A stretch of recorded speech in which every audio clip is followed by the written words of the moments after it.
DeepDiig is organized around topics. Topics help you group information together so that visitors can easily browse your hub.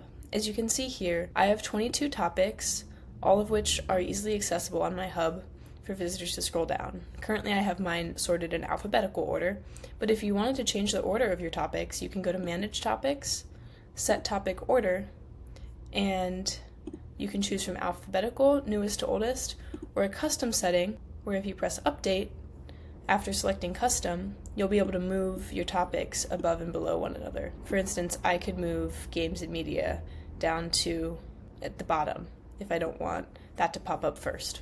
I'm going to go ahead and set it to alphabetical, press Update, and that'll return my hub to alphabetical ordering. So once again, Manage Topics, Set Topic Order, Set Order, choose your order. Want to make sure you press Update, and then you're going to go ahead and click Close. And that should populate all of my topics in alphabetical order. You might create topics for projects, research, training materials, teaching materials, volunteer work, travel, professional development, any list of things. Some people might create a topic for their family history, their genealogy. So to recap topics, each can have its own title, backpacking and through hikes bucket list, for example, description, so we can go in, look at backpacking and through hikes, and we can add a topic header. So this could be bucket list hikes around the country.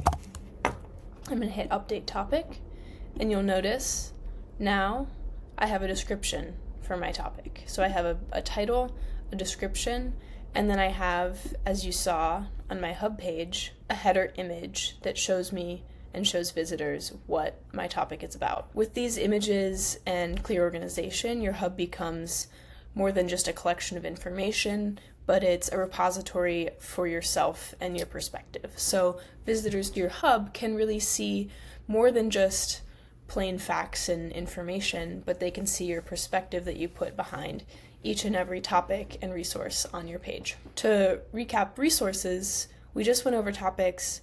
Resources, for example, this resource I have on the PWHL team, the Boston Fleet. These are the building blocks of your hub. As we saw, you can upload documents, you can embed links, embed videos, and you can provide downloadable files, a description, and then a primary website that will link to the main thing that you want this resource to be associated with. What this really lets you do is, instead of scattering your content across multiple platforms, you can bring everything together in one organized space. Imagine creating, for example, a career portfolio with your resume, certifications, which could go here, project videos, and work samples, which again could be linked as documents below. Educators could organize lesson plans and classroom resources. Researchers like me can collect publications, presentations.